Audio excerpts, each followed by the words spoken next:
Le 14 mars, on a droit à une pleine lune avec éclipse. C'est hyper important de connaître les clés pour pouvoir justement vivre ces passages dans les bonnes conditions et ne pas se faire piéger. Donc ça va être tout l'objectif de cette vidéo où je vais vous donner plein de clés pratiques qui vont vous être utiles pour cette pleine lune. Et aussi je voulais vous dire évidemment que vous l'aurez peut-être remarqué, ça faisait un moment encore une fois que je n'avais pas fait de vidéo. J'ai eu une année 2024 pas mal chargée et d'ailleurs en fin de vidéo je vous présenterai ma nouvelle publication. Alors cette éclipse, elle est très précise. Vous voyez sur la carte, l'éclipse, c'est quand les nœuds lunaires se retrouvent vraiment dans l'axe du soleil et de la lune. Quand il y a une pleine lune, c'est comme ça sur une carte, on a le soleil qui va se retrouver pile en face de la lune et quand les nœuds lunaires coïncident, ça forme des éclipses. On a des périodes d'éclipse 2 fois par an. Elles sont pas toujours totales, mais là, c'est le cas. Et quand c'est une éclipse totale, l'ambiance est vraiment très particulière. Je vais prendre une image avec vous pour que vous puissiez bien comprendre.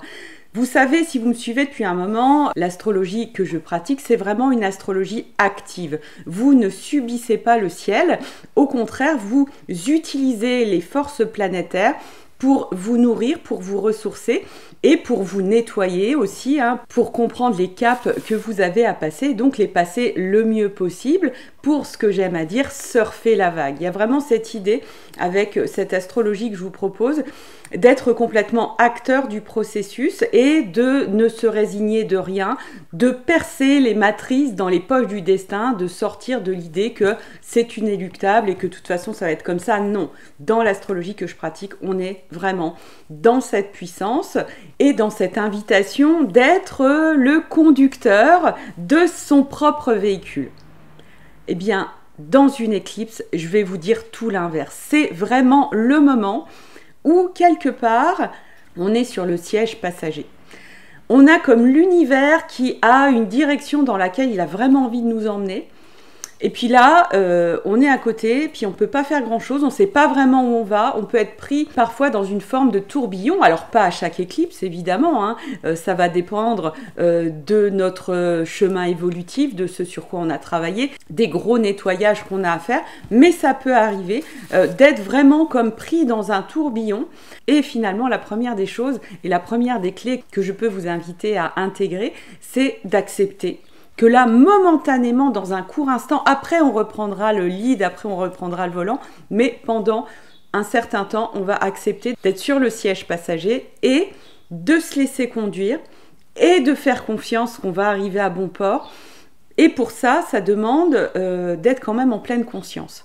On est un petit peu en passivité, mais en même temps, on est présent. On ne dort pas sur notre siège. Et ça va être vraiment la première attitude intéressante parce que ça va vous permettre d'éviter de perdre énormément d'énergie à résister à ce qui est en train de se dérouler, une forme de processus dans lequel vous êtes engagé là plus que jamais. C'est faites confiance au processus qui est en train de s'opérer. Maintenant, on va rentrer un petit peu plus dans le détail. Cette pleine lune, elle se passe dans un axe très particulier. Alors déjà, une éclipse, c'est un moment de nettoyage très profond, on pourrait même dire nettoyage karmique, mais en plus, ça se passe dans l'axe Poisson-Vierge, qui est en lui-même un axe de nettoyage. Le Poisson, on pourrait dire, c'est la grande lessiveuse. C'est là où on va aller nettoyer toutes nos vieilles mémoires pour aller nous régénérer et être fin prêt et frais pour le printemps qui va suivre. Donc qui dit grande lessiveuse dit que c'est un nettoyage personnel évidemment, mais encore plus un nettoyage très collectif où on peut se sentir embarqué dans tout un tas d'impressions. Et la clé vraiment, ça va être de prendre beaucoup de recul et d'être encore une fois très présent sur son siège quand on assiste à tout ça et ne pas se laisser embarquer par le délire collectif et comprendre, saisir que tout ce qui est en train de se passer est là pour amener la vérité au grand jour, quelle que soit la vérité, ça peut être des vérités personnelles ou des vérités plus larges, plus collectives, à révéler un certain nombre de choses, de faire la clarté. Mais avant d'en arriver là, il peut y avoir effectivement beaucoup de confusion, un grand mélange de vérités, fausses vérités, qui finalement peuvent un peu nous perdre parce que c'est très très complexe. Mais tout va se dénouer au fur et à mesure et le moment de la pleine lune est un moment de grand cap vers la clarté. Alors, pour éviter de tomber justement dans ces pièges, on va mettre l'accent surtout sur le poisson parce que le soleil se trouve très longtemps dans ce signe-là, même si la Vierge va apporter sa clarté de pensée et d'analyse qui vont être très précieuses évidemment dans le processus. Le poisson est vraiment l'endroit où on peut tomber dans les plus grands pièges, mais c'est aussi là où on va trouver les plus beaux cadeaux pendant cette période de pleine lune. Je vais vous donner 3 clés qui sont très caractéristiques de l'énergie poisson et qui vont vous permettre de mettre très précisément le doigt sur les pièges à éviter et justement comment transformer les choses et comment sortir gagnant finalement du processus. Donc première clé, le poisson, c'est le lieu des grandes illusions. Comme je vous le disais à l'instant, c'est un endroit où on peut être complètement perdu, complètement embarqué dans des impressions personnelles. C'est un signe d'eau, donc il est très sensible à tous les débordements émotionnels, psychiques et surtout aux débordements émotionnels qui vont être dans l'air, qui vont être un petit peu collectifs. Et c'est le moment justement, eh bien, sur son siège passager, en zazen, d'observer tout ça et de se dire « Ok, comment je peux m'extraire de ça? Comment je peux m'extraire du cauchemar ?» La première des choses, eh bien, c'est tout simplement de voir le cauchemar, d'observer toutes les impressions, toutes nos émotions qui nous font dire « Ah, mais ça va pas, mais c'est horrible », que ce soit encore une fois dans votre vie personnelle ou dans quelque chose qui plane sur le collectif, qu'il y a des choses horribles qui vont arriver. Donc tout ça, c'est le cauchemar. Ça ne veut pas dire que ça n'a pas de résonance avec la réalité. Hein, bien entendu, on n'est pas là pour décrocher du sol. Mais on est là, et ça, c'est un des grands cadeaux de cette pleine lune, la présence de Saturne à côté du Soleil, de se distancier, de se couper du délire émotionnel pour pouvoir être capable de penser sereinement et d'opter pour des solutions constructives, pour des solutions honorantes, pour des solutions qui sont sages, qui sont prises après avoir bien respiré et non pas prises dans une espèce de réaction émotionnelle. Et voilà, pour ça, ça demande d'observer, de se recentrer, de prendre un petit peu de temps tout seul pour regarder, se dire « Ok, mon cauchemar en ce moment, c'est ça ». Et d'accepter de le voir, ça, c'est déjà énorme parce qu'on peut très bien vivre dans le cauchemar et être tellement embarqué dedans qu'on n'est plus capable tout simplement de le voir. Et donc, ce qui peut être vraiment très utile à ce moment-là, c'est d'imaginer, de visualiser tout ce qui ne va pas dans votre vie, toutes les impressions négatives que vous pouvez avoir, comme un gros nuage noir, et de se dire « Ok, ça c'est le cauchemar, maintenant, mon objectif, c'est de traverser ce gros nuage et de me situer dans un endroit où il fait beau et finalement de changer de plan quantique. » Ça, c'est fondamental et c'est ce qui va vous aider, vous, pour votre propre vie, évidemment. Ça va vous permettre d'avoir un esprit beaucoup plus serein et beaucoup plus d'énergie, finalement, pour prendre des décisions qui vont être belles, harmonisantes, constructives.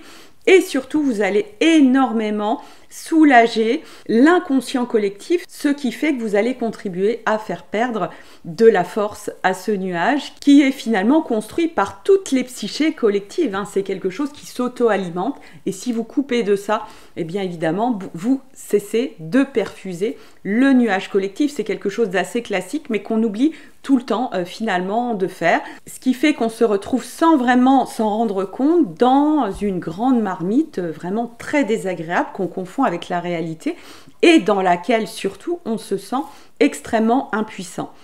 Ce moment où vous êtes dans le siège passager est finalement un moment de grande puissance parce que vous créez ce processus de prise de recul qui vous permettra ensuite de prendre les bonnes décisions, de prendre des décisions éclairées qui vont vous paraître absolument évidentes. Donc une des méthodes, il y en a plein pour se situer au-dessus des nuages, ça peut être faire du sport, ça peut être vraiment réciter des mantras ou alors tout simplement dire non. Moi il y a un beau mantra que j'adore, c'est hors de question que ça se passe comme ça, hors de question que ce futur soit horrible, je décide que ça va se passer autrement et à ce moment-là, vous vous mettez dans des conditions psychiques absolument différentes et vous créez de la magie dans votre vie et aussi pour le collectif. Deuxième clé, deuxième caractéristique du poisson, c'est que c'est le grand lieu des dynamiques de groupe émotionnel. Vous savez, ces moments où la mayonnaise monte, on ne sait pas pourquoi. Alors ça peut être une mayonnaise extrêmement positive où tout d'un coup il y a une émulation collective avec des émotions extrêmement positives qui font qu'on se sent connecté à l'univers, à l'amour, à l'harmonie. Alors il peut aussi y avoir des dérives dans ce genre de choses. Mais aussi, il peut y avoir des émulations de groupe qui sont extrêmement négatives avec la définition d'un bouc émissaire. Voilà, c'est celui-là, tous nos malheurs, c'est à cause de celui-là. Et que l'on soit pris dans la dynamique négative, c'est-à-dire qu'on se laisse contaminer par quelqu'un qui va nous dire du mal de quelqu'un d'autre et pour lequel ça va prendre à l'intérieur de nous, ou bien qu'on soit finalement la victime de tout ça, la victime du groupe et qu'on se sente mis au banc, rejeté ou critiqué ou dévalorisé, ça va être gagnant finalement pour personne. Donc la première des choses déjà, c'est encore une fois d'accepter d'être un petit peu sur le siège passager, d'observer nos émotions. Encore une fois, le cauchemar est à l'intérieur de nous. Il y a cette illusion d'impuissance, que l'on souhaite prendre l'énergie à quelqu'un, parce que c'est ça, ni plus ni moins finalement. Quand un groupe se met dans une mayonnaise négative contre quelqu'un ou contre un autre groupe de personnes ou contre une cause, peu importe, une situation, c'est qu'il y a une croyance dans son impuissance. Et là encore, tout ça n'est qu'une illusion. Il faut se rappeler que nous sommes des êtres magiques, infiniment puissants, infiniment capables, infiniment créateurs, et que ce qui peut nous empêcher potentiellement de l'être, eh bien c'est nous-mêmes, c'est tout cet auto-sabotage. Et là, dans le poisson, un auto-sabotage un peu collectif. On va s'entraîner les uns les autres à décharger notre responsabilité vers l'extérieur. Donc, si on se rend compte qu'on l'a fait et qu'on n'a pas été très clean dans un groupe, ben ça c'est extrêmement puissant parce que si on est capable de voir ça en nous, c'est qu'on est vraiment quelqu'un qui est dans un chemin de conscience incroyable parce que c'est extrêmement désagréable de voir ce genre de choses à l'intérieur de soi. Mais si vous le vivez comme ça et si vous le mettez en conscience, derrière, il y a un afflux de puissance qui va arriver, qui va être juste un cadeau magnifique. Donc, ça vaut vraiment le coup de faire cet examen de conscience dans ce cas-là. Alors, attention aussi parce que souvent, le poisson va avoir tendance à prendre tout sur son dos. Donc, c'est pas parce qu'un coup, vous avez dit « Ah ben voilà, celui-là, il m'a vraiment maltraité, j'étais mal, etc. » et que vous libérez votre parole. Là, on n'est pas du tout dans le même contexte, hein, bien évidemment. On a le droit d'exprimer des choses et de libérer sa parole quand quelqu'un a abusé de nous ou a dépassé nos limites. Hein. C'est là où souvent le curseur est assez fin. Là, non, je parle vraiment d'une émulation de groupe un petit peu sale où on va faire monter la mayonnaise, de dire du mal de quelque chose ou de quelqu'un, et dans une forme de jouissance de le faire, hein, finalement, une forme de méchanceté, il faut bien le dire. Et là, si on arrive à se rendre compte de ça à l'intérieur de soi, eh bien, on évitera de vivre les révélations de pleine lune de manière encore plus forcée et désagréable. Donc évidemment, les méthodes, c'est de s'observer, de faire un arrêt sur image. Stop, c'est plus moi qui conduis la voiture. Je regarde le contexte, j'observe, je suis en conscience de ce qui se passe et de ce qui se joue dans ma vie. Est-ce que je fais porter la responsabilité à quelqu'un d'autre de mon propre bonheur finalement, hein? Ça, c'est tout un tas de choses sur lesquelles il faut vraiment prendre beaucoup de recul, d'apaiser ses émotions, parce qu'évidemment, quand les émotions sont débordantes, on ne voit plus rien. Encore une fois, Saturne est là. Saturne, il est là pour couper avec les délires émotionnels et se dire, ok, là, un petit peu de froideur dans le processus, ça va permettre véritablement d'avoir des pensées, des attitudes qui sont beaucoup plus saines. Et puis, troisième clé très importante, troisième piège dans lequel on peut souvent tomber avec le signe du poisson. Le signe du poisson est un signe extrêmement compassionnel, et ça, on ne va pas lui enlever, c'est très très bien. Mais la dérive, c'est vraiment qu'il peut tomber dans une forme de mythe du sauveur, parce qu'il a envie de sauver, il a envie d'aider, il a envie de donner. Et ça, c'est ce qui favorise aussi les mécanismes d'emprise. On va décortiquer tout ça. Si on est dans une situation où on a vraiment envie de faire du bien aux autres, où on a envie de sauver les autres, eh bien, c'est très bien de le faire. On ne va pas s'empêcher de le faire. Mais il s'agit de placer le curseur au bon endroit et de se garder de prendre les valises de l'autre à sa place. Le signe du poisson, encore une fois, il nous demande de prendre du recul et d'avoir une vision globale. C'est-à-dire que si on reste à courte vue, on va se dire, bah tiens, cette personne, elle a besoin d'aide, je vais l'aider. Quand c'est une aide ponctuelle à court terme, moi là j'ai accompagné ma fille pendant plusieurs mois parce qu'elle avait une maladie grave, bien évidemment que je me suis vouée corps et âme pour elle, parce que c'était important, parce que c'était de ma responsabilité de mère, parce que j'avais envie de le faire et que ça a été utile parce que derrière il y a eu une guérison incroyable et fulgurante. Maintenant, on peut être aussi dans des configurations qui sont inversées. Quand on se trouve dans des relations où on est avec quelqu'un qui a pas de vie, entre guillemets, hein, c'est toujours un peu délicat de le dire comme ça, mais finalement qui compte sur vous pour injecter de la vie à l'intérieur de lui de manière chronique. Ça peut être un parent, finalement, qui ne veut pas laisser son enfant quitter le nid parce qu'il en a trop besoin, puis tu comprends, j'ai trop souffert, et puis j'ai besoin de toi, et puis non, tu n'iras pas vivre ailleurs, etc. Donc, je vous donne cet exemple-là, mais il peut y avoir vraiment plein d'exemples. On voit que là, on est dans une dynamique qui est complètement inversée. Bien sûr qu'on peut donner de l'amour à son parent, mais à un moment, ça peut vraiment dériver dans des mécanismes d'emprise, dans des mécanismes complètement toxiques qui vont être extrêmement difficiles à couper parce que la coupure va être inconfortable finalement pour les deux. Ça va être inconfortable pour celui qui aspire, hein, qui vampirise l'autre personne, parce que tout simplement, après, elle a pu sa dose hein, d'énergie, de vie. Et ça va être inconfortable pour celui qui donne et qui est plein de compassion parce qu'il a envie que ça se passe bien, il a envie que l'amour règne dans la relation. Et donc, couper le cordon, ça peut être très douloureux. Pourtant, c'est vraiment un mal nécessaire. Et ça, le poisson, il va pouvoir le comprendre s'il prend du recul. Que vous soyez poisson ou pas d'ailleurs. Hein. Prendre les valises de l'autre, prendre sa souffrance sur son dos va être utile, encore une fois, à court terme. Mais à long terme, ça va être tout à fait néfaste. Parce que finalement, on squeeze le mécanisme qui fera que l'autre, eh bien, doit apprendre à se connecter à sa propre source de vie. Et une fois qu'il est connecté à sa propre source de vie, là, les liens peuvent revenir de vrais liens d'amour, de vrais liens d'entraide, de vrais liens harmonieux. Et donc voilà, ça demande, encore une fois, merci Saturne, il est vraiment central dans cette pleine lune, ça demande de couper. Saturne est vraiment un coupeur de cordons, de couper certains cordons.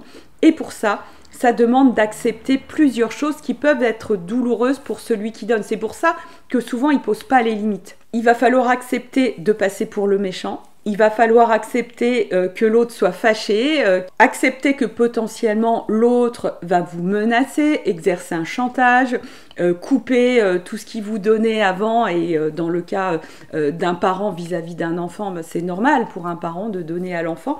Mais là, vraiment des menaces dont on sent bien qu'elles sont purement émotionnelles et qu'elles sont reliées non pas à une sagesse parentale, mais à une dépendance affective très active. Et puis, il faudra évidemment accepter certains inconforts liés à la relation elle-même, parce que peut-être que momentanément, eh bien, les avantages qu'on avait dans cette relation seront retirés. Le confort affectif qu'on aura, parce que souvent ce sont des personnes qu'on aime profondément, et ça c'est évidemment très très très difficile dans ce cadre-là de poser ses limites. Mais une fois qu'on l'aura fait, une fois qu'on aura pris sa décision, et surtout une fois qu'on aura pris la décision de se choisir, et ça c'est très important, parce qu'en se choisissant, on se connecte immédiatement entièrement à sa propre source, et par résonance, on va envoyer l'information à tous ceux qui nous entourent, et bien que c'est possible de se connecter à sa propre source. Et ça, c'est un énorme soulagement. Et surtout, il s'agira de cultiver la confiance, eh bien, qu'on mérite d'être aimé, que tout va bien se passer, que c'est juste et qu'en agissant dans une forme de justesse, en accord avec notre vérité, eh bien, on fait progresser finalement la vérité collective par un espèce d'effet domino. En étant lumineux, en étant vraiment ancré, hein, comme si on plantait un bâton de lumière dans le sol en disant « moi j'affirme ma vérité », eh bien tout ça par résonance vraiment fait vibrer le monde de vérité. C'est vrai que souvent, quand on a envie que les choses soient révélées d'un point de vue collectif, on va diffuser l'information, c'est très important évidemment, de dénoncer les choses pour lesquelles on a envie de militer. Mais parfois, la chose la plus efficace, c'est tout simplement d'amener une étincelle puissante de vérité dans notre propre vie, dans les choses sur lesquelles on a la main. Et c'est souvent plus difficile parce que, on préférerait éviter, on préférerait faire comme si tout allait bien. Cette pleine lune, elle est vraiment là pour nous aider à faire ça. Elle est là pour nous dire, ok, non, la vie, ça doit être autre chose. Et j'ai confiance dans la puissance de l'autre. Oui, jusqu'à présent, je lui ai injecté tout mon amour, mais voilà, j'ai confiance dans sa puissance et il a le droit, l'autre, de rater sa vie. Ça fera peut-être partie de son chemin, de son processus, et on pourra être là pour l'aider, évidemment, mais pas aux dépens de quelque chose qui finalement est inversé et n'est pas juste. Je voulais terminer en mettant un petit peu le focus sur deux planètes qui sont quand même très importantes dans cette pleine lune, que sont Uranus et Mars. Vous voyez, ils sont configurés de manière très particulière. Et Uranus et Mars sont quand même des planètes très, très, très actives. Donc, on voit bien à quel point tout ça peut secouer. Hein, on peut être dans notre petit véhicule siège passager, mais en même temps, voilà, il peut y avoir des bosses, des petits nids de poules qui nous secouent un peu et qui nous forcent finalement à sortir du statu quo.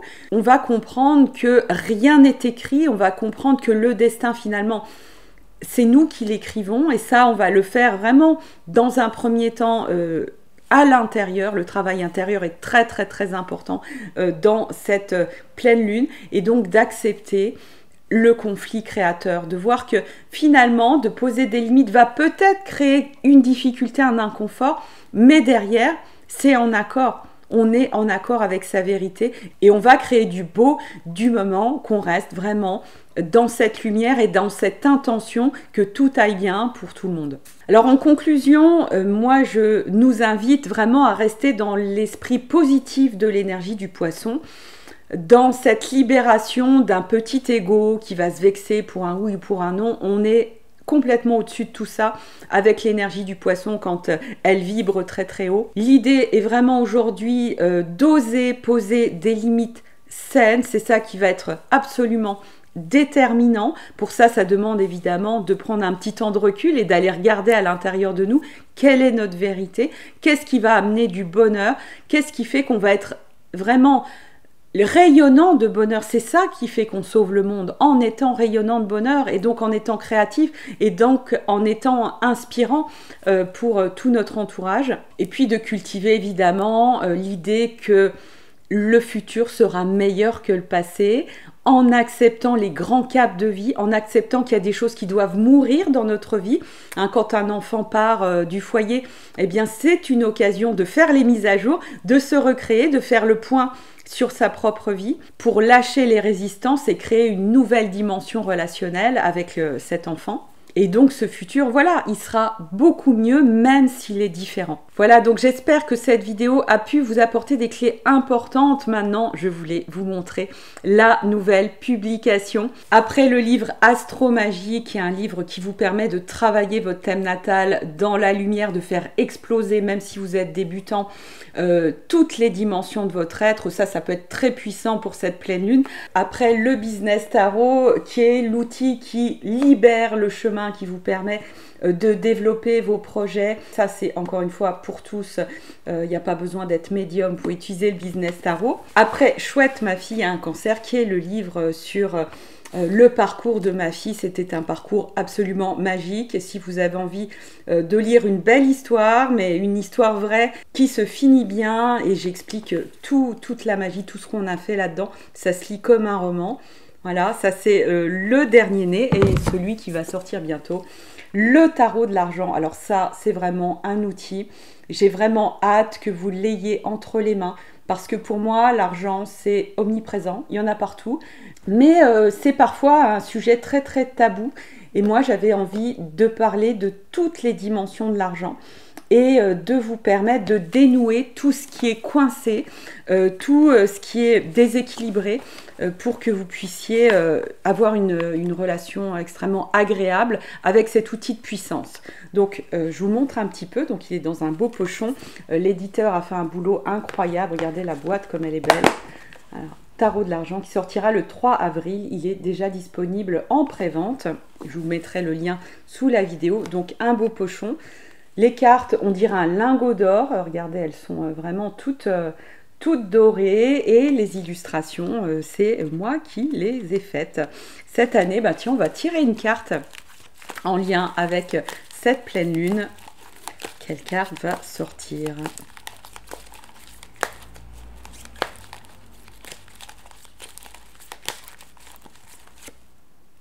Le disciple de fréquence. Alors ça, c'est merveilleux parce qu'il est vraiment en lien avec tout ce qu'on a raconté aujourd'hui. Il nous parle de l'amour et le poisson, c'est vraiment l'amour. Mais l'amour qui va nous faire des bêtises finalement. L'amour, alors là, ça va être en lien avec l'argent, mais on peut le relier à tout un tas d'autres choses qui va nous faire aller dans des dérives, dans des conduites vraiment négatives pour nous et pour les autres. On va pouvoir dilapider par exemple son argent pour acheter l'amour de l'autre et ça peut être des dynamiques telles qu'on les a décrites juste avant. C'est-à-dire que dans ces mécanismes d'emprise avec l'autre, où on veut le retenir, où on est dans une forme d'ambroglio, et la question des finances peut être très très très présente. On peut avoir beaucoup à perdre si la relation était coupée d'un côté comme de l'autre, et donc il peut y avoir une forme de chantage mélangé à de l'affectif qui va être relié aux finances. Donc cette carte, elle est très très bien décrite dans le livret. Donc là, je vous en ai donné quelques éléments. Mais dans le livret, vous avez pour chaque carte un travail profond pour libérer ça. Pour libérer, en tout cas, en fonction de ce sur quoi vous tombez, en fonction de la problématique que vous vivez. Donc là, il y a 78 cartes qui sont voilà, illustré de manière très très précise et je vais vous montrer le livret qui est très très très conséquent aussi. Donc un beau livret vraiment magnifique, le livret qui est en couleur. Voilà, je vous montre un élément. Donc quand vous tirez une carte, si vous êtes débutant, vous allez dans le livret. Moi je vous donne une méthode très très simple pour tirer. Vous avez une problématique en lien avec l'argent, vous vous posez une question d'un achat, vous posez une question d'un emprunt, vous vous dites « Oh ben là, je suis vraiment dans la merde, là, comment je vais pouvoir m'en sortir ce mois-ci, c'est pas possible ». Paf, vous prenez une carte, les cartes, elles sont guérisseuses, elles sont là pour aller nettoyer le terrain et ensuite, une carte suffit, vous allez dans le livret et vous lisez. Vous laissez le travail se faire, vous laissez infuser, vous allez voir que vous aurez des intuitions sur les actions à mener, sur l'attitude à prendre, sur le mode de pensée que vous devez adopter. Et c'est très très très puissant. Je suis vraiment très heureuse de faire ce cadeau au monde avec le tarot de l'argent. J'ai hâte d'avoir vos retours. Je vous dis à très bientôt.